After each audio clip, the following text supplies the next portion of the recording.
Mr. Speaker, sir, I rise to speak on the budget presented by our Honorable Finance Minister. Before I start, I thank you very much for giving me an opportunity to speak in this house. There are many important issues to discuss, but considering the time, I wish to speak only on some issues. During the last year, our finance minister had announced a long term taxation policy for the progress of industry. As a follow up measures, sales tax reforms committee was formed, in which I had the pleasure to serve as a member. The committee gave various suggestions to the government for consideration.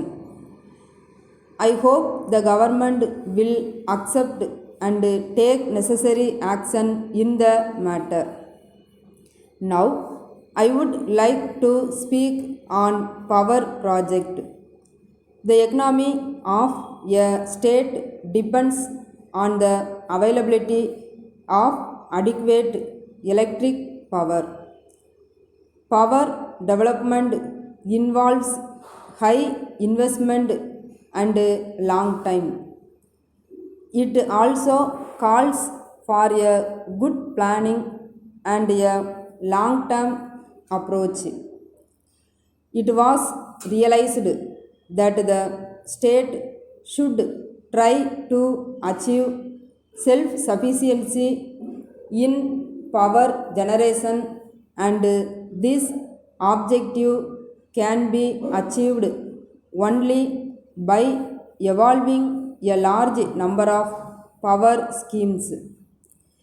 I hope the schemes now sanctioned after this government took charge of the affairs of the state will fulfill the dreams of the people.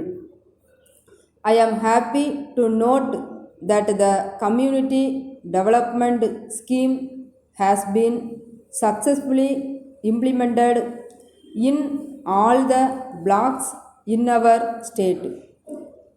We have recently extended the program to cover the township and municipalities.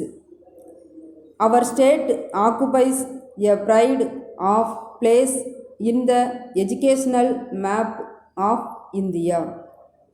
Our budget provision for education is the largest and has been increasing all these years. For the current year, the budget provides for a huge expenditure for education. By linking plus 2 education to the high schools, we have made higher secondary education available to children in the remote rural areas. I appreciate the steps taken by this government to remove illiteracy among the rural people. Moving on to the next subject, I wish to say a few words on the provision of water supply.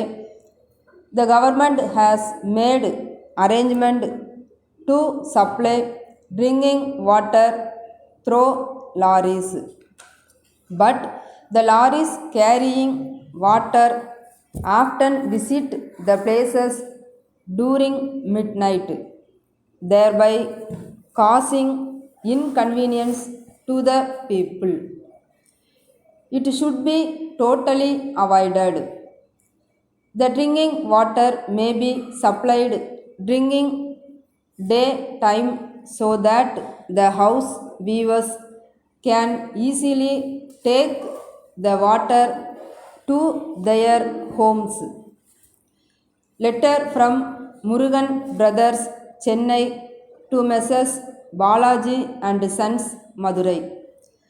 Dear Sirs, we have received your letter dated 7th March and noted the contents therein. As requested by you, we are making arrangement to dispatch the sanitary items through lorry today. We hope the same will reach your place safely tomorrow morning. On opening the package, if you find any of the items broken, please inform about the same to us so that we can supply new ones. As regards payment, we are sorry to state that you have not kept up your promise made in your previous letter. We hope that you will send a check now. Considering our long business relations with you, we are giving credit facilities, but at the same time, you should not take undue advantage over this. We think you will be able to understand our position. We trust that you will be able to send the amount yearly. Thanking you, yours faithfully.